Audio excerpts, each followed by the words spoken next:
Hi students, welcome to imprince academy. ഇന്ന് നമുക്കൊരു question discussion ആയാലോ? കുറേ നാളായില്ലേ നമ്മളൊരു ക്വസ്റ്റ്യൻ ഡിസ്കഷൻ ചെയ്തിട്ട്. ഇന്നിവിടെ ഡിസ്കസ് ചെയ്യാൻ പോകുന്ന ക്വസ്റ്റ്യൻസ് എല്ലാം റീസെന്റ് വന്നിട്ടുള്ള പ്രോമെട്രിക് എക്സാംസിൽ നിന്നുള്ളതാണ്. So let's see the first question. A nurse is teaching a client with iron deficiency anemia about taking oral iron supplements. Which instruction should the nurse include to enhance iron absorption? Question മനസ്സിലായല്ലോ അല്ലേ? ഇവിടെ iron deficiency anaemia ഉള്ള ഒരു പേഷ്യന്റിന് doctor iron tablet prescribe ചെയ്യുന്നു. അപ്പോൾ ആ പേഷ്യന്റിന് എന്ത് advice ആണ് നമ്മൾ കൊടുക്കേണ്ടത്? Let's check the options. First one, take the iron tablet with milk before bedtime. Take the iron tablet with orange juice. Take the iron tablet with tea after meals. Take the iron tablet with calcium supplements. ഇനി ഒരു കാര്യം നമ്മൾ അറിയേണ്ടത്, iron supplement പേഷ്യന്റിന് കൊടുക്കുമ്പോൾ അയണിന്റെ absorption കൂട്ടുന്നതിന് വേണ്ടിയിട്ട് vitamin C rich diet കൂടെ പേഷ്യന്റിന് അടുത്ത് എടുക്കാൻ പറയണം. വൈറ്റമിൻ സി റിച്ച് ഡയറ്റ് എന്ന് പറയുമ്പോൾ ഏറ്റവും ആദ്യം മനസ്സിലേക്ക് വരുന്നത് സിട്രസ് ഫ്രൂട്ട്സ് ആണല്ലേ. സിട്രസ് ഫ്രൂട്ട്സിൽ വരുന്നതാണ് orange, lemon, guava and grape fruit. ഇതെല്ലാം വൈറ്റമിൻ സിയുടെ റിച്ച് സോഴ്സ് ആണ്. അപ്പോൾ ഇതിൽ ഓപ്ഷൻ ഓൾറെഡി നിങ്ങൾക്ക് മനസ്സിലായി കാണും. കറക്റ്റ് ആൻസർ എന്ന് പറയുന്നത് ഓപ്ഷൻ ബി ആണ്. ടേക്ക് അയൺ ടാബ്ലറ്റ് വിത്ത് ഓറഞ്ച് ജ്യൂസ്. അയൺ ടാബ്ലറ്റ് എടുക്കുമ്പോൾ അതിൻ്റെ കൂടെ ടീ, മിൽക്ക്, കാൽഷ്യം സപ്ലിമെന്റ് ഇതൊന്നും എടുക്കാൻ പാടില്ല. ഇതെല്ലാം അയണിന്റെ അബ്സോർപ്ഷനെ കുറയ്ക്കുന്ന ഫുഡ് ഐറ്റംസ് ആണ്. അപ്പം അയൺ അബ്സോർപ്ഷൻ കൂട്ടാൻ നമ്മൾ vitamin C rich diet advise ചെയ്യുന്നു. ആൻഡ് വേറൊരു കാര്യം പറഞ്ഞു കൊടുക്കേണ്ടത്, അയൺ ടാബ്ലറ്റിന്റെ കൂടെ ടീ, മിൽക്ക്, കാൽഷ്യം സപ്ലിമെന്റ് ഇതൊന്നും ഒരുമിച്ചെടുക്കാൻ പാടില്ല. ഇനി നമുക്ക് രണ്ടാമത്തെ ക്വസ്റ്റ്യനിലേക്ക് കിടക്കാം. ക്വസ്റ്റ്യൻ ഞാൻ റീഡ് ചെയ്യാം. A client is prescribed a mono amine oxidase inhibitor for depression. Which food should the nurse instruct the client to avoid? Fresh apples, grilled chicken, aged cheese, steamed rice. ഇതിന്റെ correct ആൻസറിലേക്ക് പോകുന്നതിന് മുമ്പ് നമുക്ക് mono amine oxidase ഇൻഹിബിറ്ററിനെ പറ്റി ഒന്ന് പഠിക്കേണ്ടതായിട്ടുണ്ട്. Mono amine oxidase inhibitor അതൊരു anti depressant ആണ്. ഈ drug ചെയ്യുന്നത് മോണോ അമീൻ ഓക്സിഡേസ് എന്ന എൻസൈമിനെ ബ്ലോക്ക് ചെയ്യുന്നു. ഈ ഒരു എൻസൈമിനെ ബ്ലോക്ക് ചെയ്യുമ്പോൾ ഡിപ്രഷന്റെ സിംറ്റംസ് ഒക്കെ ഇംപ്രൂവ് ആകും. പക്ഷേ ശരീരത്തിൽ ടൈറമിന്റെ എമൗണ്ട് കൂടും. ടൈറമിൻ ഒരു അമിനോ ആസിഡ് ആണ്, നാച്ചുറലി നമ്മുടെ ബോഡിയിൽ കാണുന്നതാണ്. അതുകൂടാതെ ചില ഫുഡിലൂടെയും ടൈറമിൻ നമ്മുടെ ശരീരത്തിൽ എത്തുന്നുണ്ട്. ഈ ടൈറമിന്റെ എമൗണ്ട് കൂടുമ്പോൾ ഉള്ളൊരു പ്രശ്നം എന്ന് പറയുന്നത് ബ്ലഡ് പ്രഷർ കൂടും. ചിലപ്പോൾ ബ്ലഡ് പ്രഷർ ഒരുപാട് കൂടി ഹൈപ്പർ ടെൻസീവ് ക്രൈസിസിലേക്കൊക്കെ പോകാം. Hyper ടെൻസീവ് crisis means BP 180/120 cross ചെയ്ത് പോകുന്നതാണ്. അപ്പൊ പേഷ്യന്റിന്റെ അടുത്ത് എന്ത് അഡ്വൈസ് ആണ് കൊടുക്കേണ്ടത്? പേഷ്യന്റിന്റെ അടുത്ത് പറയേണ്ട കാര്യം, ഈ ഒരു ഡ്രഗ് എടുക്കുമ്പോൾ ടൈറമിൻ അടങ്ങിയിട്ടുള്ള ഫുഡ് ഐറ്റംസ് അവോയ്ഡ് ചെയ്യുക എന്നാണ് പറയേണ്ടത്. ഇനി ടൈറാമിനുള്ള ഫുഡ് ഐറ്റംസ് ഏതൊക്കെയാണെന്ന് അറിയാമോ? അതിൽ വരുന്ന മെയിൻ ഒരു ഫുഡ് ഐറ്റം ആണ് ഏജ്ഡ് ചീസ്. അതുകൂടാതെ cured and processed meat, fermented food, alcohol, dried and over ripe fruits, ഇതിലൊക്കെ ടൈറാമിൻ ഉണ്ട്. ഇനിയിപ്പോൾ ഞാൻ ക്വസ്റ്റ്യനിലേക്ക് തിരിച്ചു പോകുന്നു. അപ്പൊ നിങ്ങൾക്ക് ഓൾറെഡി ആൻസർ കിട്ടിയെന്ന് എനിക്കറിയാം. ഇതിന്റെ ആൻസർ വരുന്നത് ഏജ്ഡ് ചീസ് ആണ്. Option C, aged cheese is the correct answer. So let's move on to the third question. A child is admitted with suspected diphtheria. Which assessment finding is most characteristic of this disease?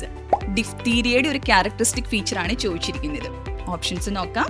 കോപ്ലിക് spots on the buccal mucosa, vesicular rash on the trunk, strawberry tongue, thick grey pseudo membrane in the throat. പല കുട്ടികൾക്ക് answer കിട്ടിയെന്ന് അറിയാം. എന്നാലും ഞാൻ ഓരോരോ options ഒന്ന് ക്വിക്കായിട്ട് explain ചെയ്യുവാണ് കേട്ടോ. ആദ്യത്തെ ഓപ്ഷൻ എന്താണ്? കോപ്ലിക് സ്പോട്ട്. കോപ്ലിക് സ്പോട്ട് ഏത് ഡിസീസിലാണ് കാണുന്നത്? അത് ഡിഫ്തീരിയൽ അല്ല അല്ലേ, അത് കാണുന്നത് മീസൽസിലാണ്. It's a very important exam point. Koplik spot എന്ന് പറഞ്ഞാൽ ബക്കൽ മ്യൂക്കോസ, അതായത് മൗത്തിനുള്ളിൽ കാണുന്ന ഒരു വൈറ്റ് സ്പോട്ടാണ്. Tiny white spot in the buccal mucosa. അത് മീസൽസിന്റെ ഒരു ക്യാരക്ടറിസ്റ്റിക് ഫീച്ചർ ആണ് കേട്ടോ. ഇനി അടുത്തത് option B, vesicular rash. Vesicular rash means blisters. Blisters കാണുന്ന ഒരു കോമൺ കണ്ടീഷൻ ഏതാണ്? Chicken pox, right. ഇനി മൂന്നാമത്തേത് സ്ട്രോബെറി ടങ്ക്. സ്ട്രോബെറി ടങ്ക് കാണുന്ന ചില കണ്ടീഷൻസ് ഒന്ന് പറയാൻ പറ്റുമോ? അതിൽ വരുന്നത് Kawasaki disease and scarlet fever. അപ്പൊ നാലാമത്തെ option thick grey pseudo membrane in the throat. അത് തന്നെയാണ് ആൻസർ. ഡിഫ്തീരിയ ഉള്ള പേഷ്യന്റിന്റെ ത്രോട്ടില് ഒരു ഗ്രേ കളർ അല്ലെങ്കിൽ വൈറ്റ് കളറിലുള്ള പാച്ച് കാണുന്നുണ്ട്. അത് ഡിഫ്തീരിയയുടെ ഒരു ഫീച്ചർ ആണ് കേട്ടോ. ഇനി ഡിഫ്തീരിയ ഉണ്ടാക്കുന്ന ബാക്ടീരിയയുടെ പേര് നിങ്ങൾക്ക് അറിയോ? Its name is Corynebacterium diphtheria. Diphtheria droplet infection ആണ്. ഡിഫ്തീരിയക്ക് വാക്സിൻ ഉണ്ടെന്ന് അറിയാലോ അല്ലേ? DTP vaccine, TDAP vaccine, TD vaccine, ഇതൊക്കെ ഡിഫ്തീരിയയുടെ വാക്സിൻസും ആണ്. അപ്പോൾ അത്രയും പോയിന്റ്സ് ഒക്കെ പഠിച്ചു എന്ന് വിചാരിക്കുന്നു. ഇനി നമുക്ക് ലാസ്റ്റ് ക്വസ്റ്റ്യനിലേക്ക് കടക്കാം. ഇതൊരു OBG ക്വസ്റ്റ്യൻ ആണ്.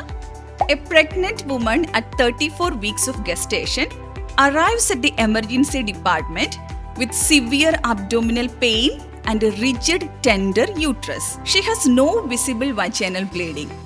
Which condition should the nurse suspect? എന്താ ഇവിടെ ക്വസ്റ്റ്യനിൽ ചോദിച്ചിരിക്കുന്നത്? പ്രഗ്നന്റ് വുമൺ ആണ്, 34 weeks gestation and severe abdominal pain ആയിട്ടാണ് ഇവര് എമർജൻസിയിലേക്ക് വരുന്നത്. വജൈനൽ ബ്ലീഡിംഗ് ഇവിടെ ഇല്ല കേട്ടോ. നോ വിസിബിൾ വജൈനൽ ബ്ലീഡിംഗ് എന്ന് കൊടുത്തിരിക്കുന്നത്. അതുകൂടാതെ യൂട്രസ് റിജിഡ് ആണെന്ന് കൂടെ പറഞ്ഞിട്ടുണ്ട്. ഏകദേശം നിങ്ങൾക്ക് ഐഡിയ കിട്ടിയിട്ടുണ്ടെന്ന് എനിക്കറിയാം. ഓപ്ഷൻസിലേക്ക് പോവാണ്. Placenta previa, concealed abruptio placenta, preterm labour, uterine rupture. ഈ പ്ലാസെന്റ പ്രീവിയ എന്ന് പറഞ്ഞാൽ എന്താണ്?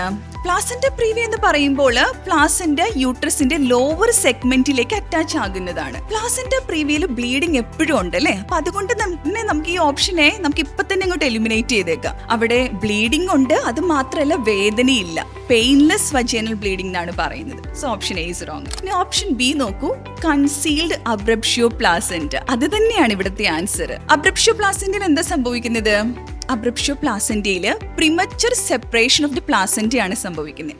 അതായത് ലേബർ ഒക്കെ സ്റ്റാർട്ട് ചെയ്യുന്നതിന് മുൻപേ തന്നെ പ്ലാസെന്റ സെപ്പറേറ്റ് ആകുന്നു. അബ്രപ്ഷ്യോ പ്ലാസെന്റ ഉള്ളപ്പോൾ സിവിയർ അബ്ഡോമിനൽ പെയിൻ കാണും. ഇനി അബ്രപ്ഷ്യോ പ്ലാസെന്റയ്ക്കും ഉണ്ട് 2 ടൈപ്പ്. അതിൽ വരുന്നതാണ് റിവീൽഡും കൺസീൽഡും. റിവീൽഡിന്റെ പ്രത്യേകത എന്ന് പറയുന്നത് ഈ ഒരു പ്ലാസെന്റ സെപ്പറേറ്റ് ആകുന്ന ഉടനെ തന്നെ ബ്ലീഡിങ്ങും ഉണ്ട്. So vaginal bleeding will be there. പക്ഷെ കൺസീൽഡ് ടൈപ്പില് ബ്ലീഡിംഗ് കാണത്തില്ല.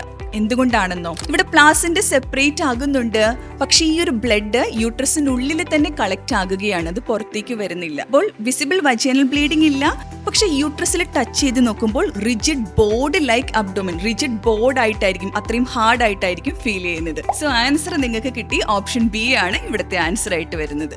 അപ്പൊ നമ്മൾ ഇന്ന് ഇവിടെ 4 ക്വസ്റ്റ്യൻസ് ആണ് ഡിസ്കസ് ചെയ്തത്. ഇതെല്ലാം റിപ്പീറ്റഡ് ആയിട്ട് ചോദിച്ച ക്വസ്റ്റ്യൻസും ആണ്. ഈ ഒരു ക്വസ്റ്റ്യൻസ് ഡിസ്കസ് ചെയ്യുന്നതിലൂടെ അത് റിലേറ്റഡ് ആയിട്ടുള്ള തിയറിയും പഠിച്ചു എന്ന് ഞാൻ വിചാരിക്കുന്നു. ഇതുപോലുള്ള ക്വസ്റ്റ്യൻസ് കൂടുതലായിട്ട് പ്രാക്ടീസ് ചെയ്യുന്നതിനും ഈ ഒരു തിയറീസിനെ പറ്റി കൂടുതൽ അറിവ് നേടുന്നതിനും you can join in our online coaching. കോച്ചിങ്ങിന് ജോയിൻ ചെയ്യാൻ താല്പര്യമുള്ളവർക്ക് താഴെ തന്നിരിക്കുന്ന നമ്പറിൽ ഞങ്ങളെ കോൺടാക്ട് ചെയ്യാവുന്നതാണ്.